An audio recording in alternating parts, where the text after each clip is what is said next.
Thank you for coming to our Nobel Symposium this evening. I'm Doug Doran, Senior Associate Dean in the College of Arts and Sciences. Am I echoing? Very good. We're still working out the sound system in this new space. Thank you for coming to visit the Ice Lab, our new building. We were hoping that this would attract a crowd just for the chance to be in this space. This is actually the 7th one of these Nobel Symposia that we've done. We've been organizing this, I think, since 2007. And it's an opportunity to celebrate intellectual achievement in ways that we don't do often enough in our community or at the university. The Nobel Prizes, of course, are probably the most newsworthy recognition of scientific, academic, intellectual, literary leadership. But, of course, there's many other prizes that are awarded and much important work that doesn't get any recognition at the level of Nobel Prizes. So we do this not so much in recognition of the Nobel Prize winners per se, but as a broader celebration of achievement and a chance to talk about some important things that are going on in the academic world, in the literary world, in important achievements in social sciences as well. The Nobel Prizes, as I say, are probably the most important because they're newsworthy. They're important because the Nobel Committee has really good taste. We've never had a case where somebody had to get up and give a talk about work that wasn't interesting or wasn't exciting or wasn't influential. I mean, every bit of the things you're going to hear about tonight has been very important and had a broad influence on the work of many other people. And that makes it important and interesting in its own right. And of course, the Nobel is inherently interdisciplinary. It's got all these different areas that they give prizes for. And we thought it would be especially appropriate to have this event in this new building that tries to celebrate interdisciplinary connections and interdisciplinary work.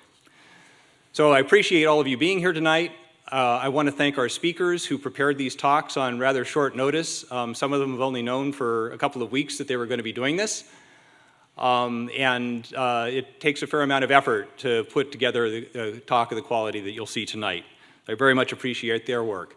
I want to thank the staff from the Dean's office. Sherry Jones did an enormous amount of work getting this ready. I really appreciate everything that she's done. And Marcia Rabicki has been a big help as well. They've done countless things to make this a success. We have a lot of help from other people around the university. We've got our audiovisual staff over here. We've got people from communications and marketing reporting on this, taking photographs. There's going to be videos available. And we really appreciate all the support that we've had from them, from the staff of the ICE Lab, the catering staff. It's remarkable how many people actually have been involved in this. I'm glad to see that there's actually more people in the audience than there were that worked to set this up. If you don't have a seat, there are seats up here in front. You can sit at a table with somebody you don't know. You can sit over on that side. There's screens that are projecting the talks, and you'll be able to hear the talks over there. And there's seats right in the front row, in case you really want to be brave. We're mixing up the talks tonight. We're going to have the science talks interspersed among the other talks that are non-sciences. The first talk is going to be about the Literature Prize. Our speaker is Siobhan Carroll. She's an assistant professor in the Department of English. She received her PhD from Indiana University at Bloomington in 2009 and immediately came here to teach. Actually came here before she had completed her PhD. Professor Carroll's research and teaching interests include 18th and 19th century British literature, the complicated relationship between literature, science, and exploration, seems a suitable subject for this space, and genre studies, especially science fiction and fantasy literature. Siobhan?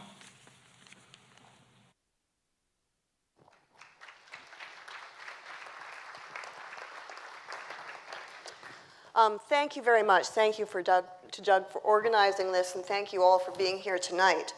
So I'm going to be talking to you tonight about the Nobel Prize for Literature winner, Alice Munro. When the 82-year-old Alice Munro announced her retirement from fiction writing earlier this year, there was some consternation in the international literary world. It wasn't just that we were losing a figure of some stature in short fiction writing, but also it wasn't immediately obvious who could replace her.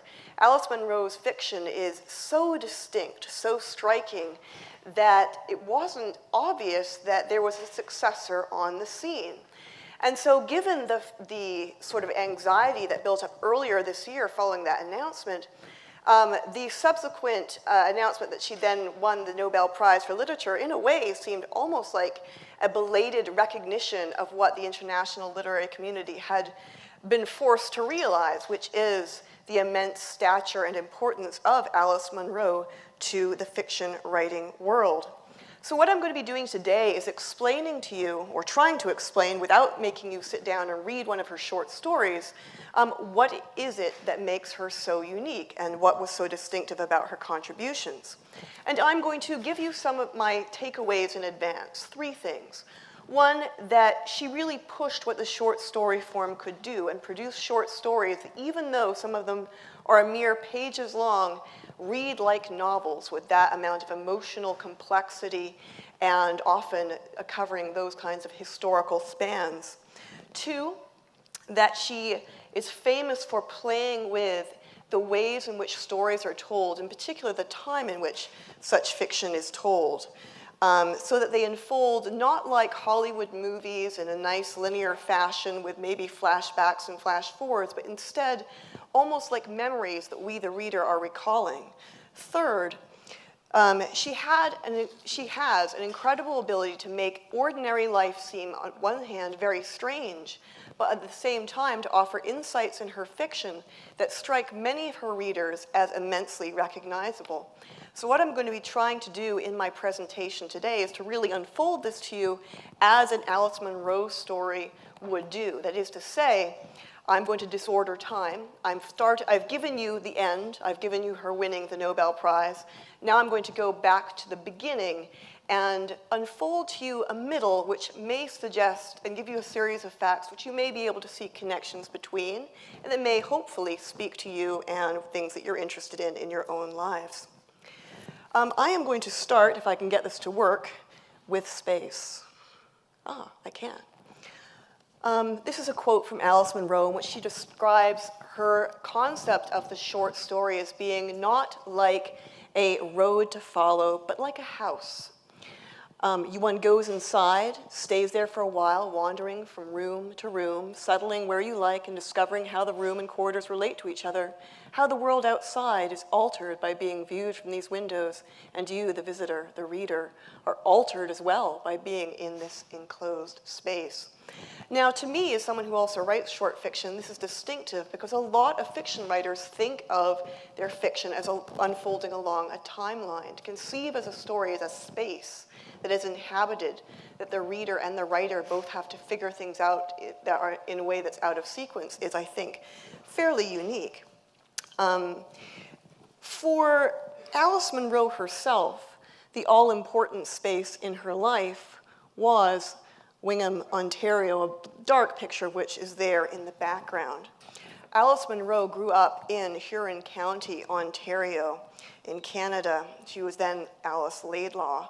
And she grew up in the outskirts of this small, very obscure Ontario town in a section that was reserved, she remarked later, for the outcasts, the bootleggers and the prostitutes. And she was a member of a fairly poor family who then, when she chose to pursue an education, she was very, very ambitious, had to disguise and at the same time observe a lot about the world around her in order to learn the conventions of a life that she felt herself an outsider to.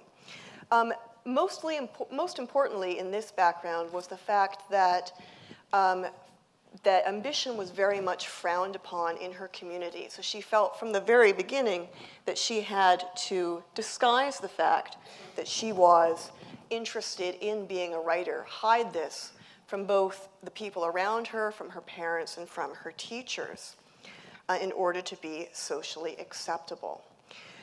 So she remarks, as in this quotation I've given you here, on this leading her to the sense that forever marked her of having two lives, the sort of the outwardly acceptable life and her inner, extremely important life in which she was working through problems and issues that she kept hidden from the rest of the world.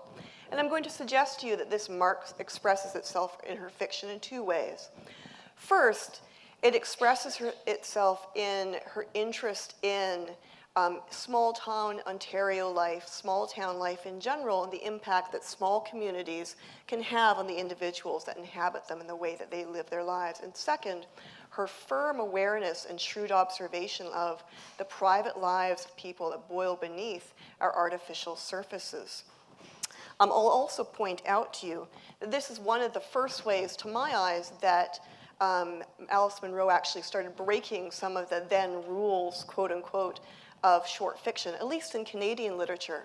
One of the sayings you'll often hear if you're interested in Canadian literature, which is the Canadian I am, is that Canadians shouldn't write about Canada because it's boring. The actual phrase is, girl meets boy in Paris, it's interesting.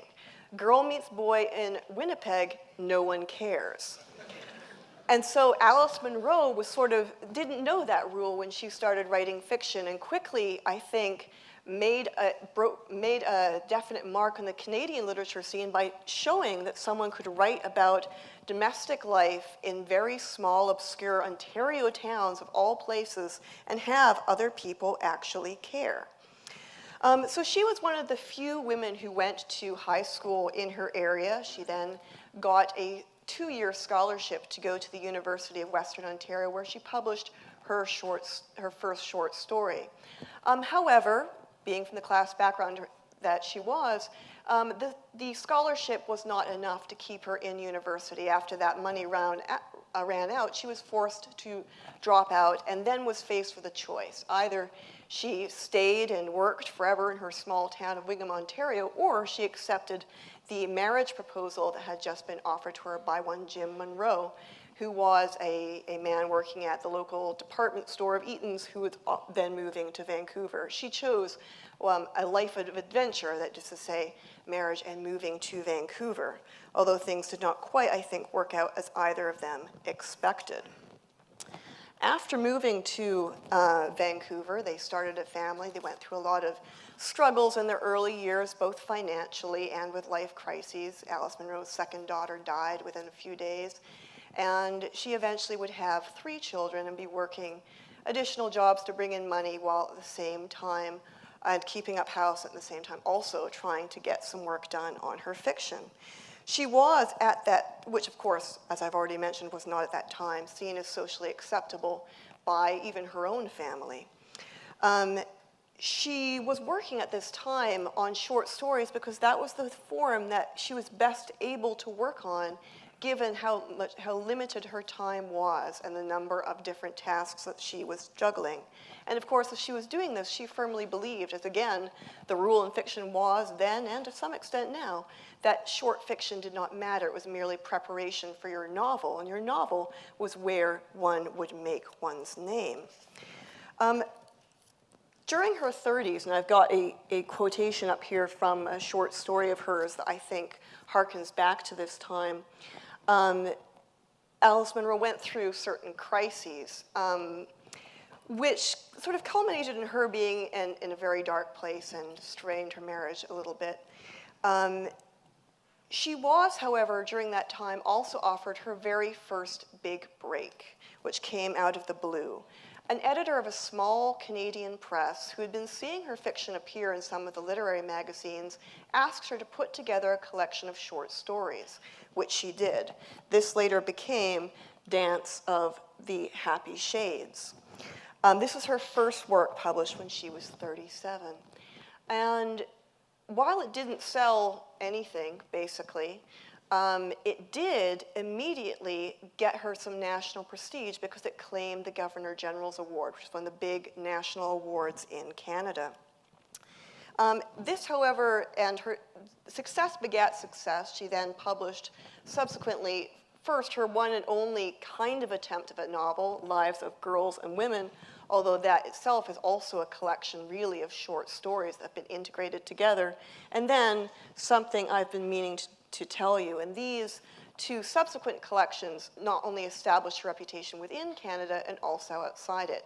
However, this was also a major turning point in Alice Munro's domestic life, given that it basically put an enormous strain in her marriage and brought that eventually to the end.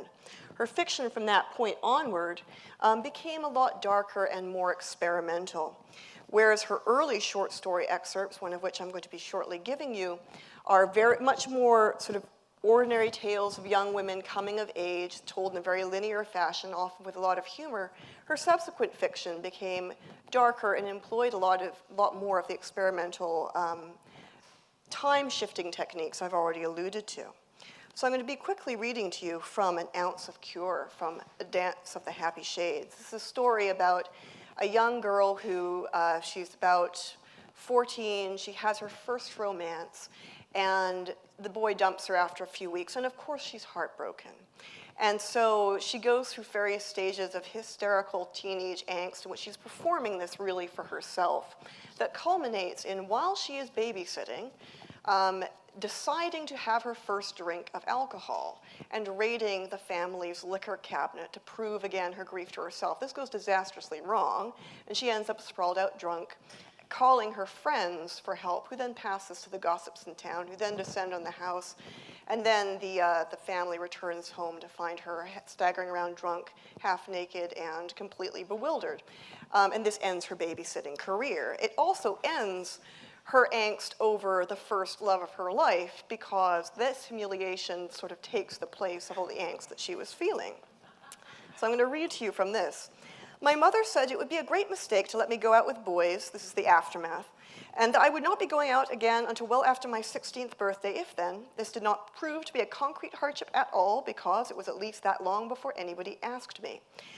If you think that news of the Berryman's adventure would put me in demand for whatever gambles and orgies were going in and around that town, you could not be more mistaken.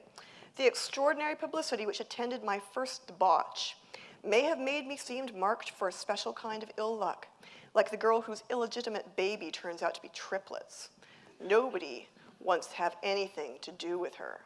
At any rate, I had at the same time one of the most silent telephones and positively the most sinful reputation in the whole high school. Where I think the story sort of gives us a foreshadowing of the later Alice Munro, though, is a pair of sentences that occur later in the tale. After reflecting on the negative impacts, the girl adds that there was a positive one. The development of events on that Saturday night, that fascinated me. I felt I had a glimpse of the shameless, marvelous, shattering absurdity with which the plots of life, though not of fiction, are improvised. And this, I'm going to suggest to you, became the goal of the later Alice Munro, to capture that kind of disordered mess of life in a way that could reproduce that confusion in fiction and at the same time that poignancy. So I've got an excerpt up here from the opening of one of her famous later stories, The Bear Came Over the Mountain. This was later turned into the movie Away From Her, starring Julie Christie, and I see some people nodding in the audience. You've seen this before. This story opens with what appears to be a description of a young couple, the meeting the parents moment. We have the description of Fiona lived in her parents' house in the town where she and Grant went to university. And as it unfolds, we have suggested this description of her and her parents and their relationship. A few paragraphs later, however, we realize that we're not reading about a young couple at all. Instead, this is a story, or at least a few paragraphs later, where we realize that the couple involved are no longer young, but are indeed older, and Fiona is now coming down with Alzheimer's. And she is forgetting things, and Grant is distressed watching her slow deterioration. A few paragraphs more, and he is taking Fiona to the nursing home. A few paragraphs more, and he is returning after his 30 days of mandatory exile to realize that his wife, whom he has always cheated on, but whom he remained faithful to him, has in fact started up an affair with another resident because she has forgotten that she was married to him. And then things get complicated. So in giving this description, I think I'm showing you how Alice Munro's stories cover years, often in the spans of paragraphs, and give us often events which may be related to each other, but we've got to work out what the connections are. And even then, like the characters themselves, we're not completely sure. To myself, in retrospect, reading this opening again, which seems at first so disconnected from the Alzheimer's story that follows, I think what we're seeing here is a mourning, a retrospective mourning for the life that Grant once thought he would have with Fiona, the elderly couple together watching their daughter bring someone home, and realizes by the point that we encounter him in the story that he is not going to have. So the concluding thought, I guess, I would leave you with regarding Alice Munro and her significance is that usually the Nobel Prize in Literature has gone to a novelist or sometimes a poet. This is one of the first and most distinctive winners for the short story, and a lot of people are excited about the sort of the respect and the long overdue acknowledgement that it gives this particular form and this particular writer who has done so very much to advance this particular genre of our literature. So thank you.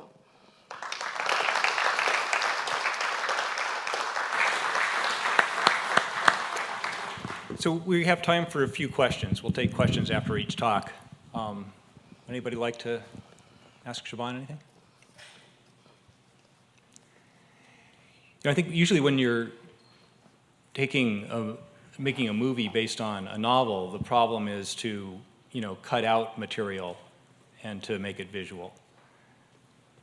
When you're working from a short story, the issues are almost the opposite, right? I mean, do they create a lot of new material for when they convert in this movie that they make from her short stories? Well, it's interesting. There's actually another adaptation coming out of one of her short stories shortly. I think it's called Likeness, but it's got some attention at the Toronto Film Festival. It isn't out. Usually, you're absolutely right. That is the problem with the ordinary short story. It requires padding. So, for example, the story that Brokeback Mountain is based on underwent a lot of revisions sort of in its translation to the screen. But with Alice Munro, so much is in her short stories as they are. I almost think one has the same problem adapting them as novels. So thank you for that question. Are there additional questions? Did she ever think about writing a novel when she had time to do it? She did. She never did have time. And at a certain point, she gave up. At least that's what her interviews say. All right, if there's no other questions, let's thank Siobhan again.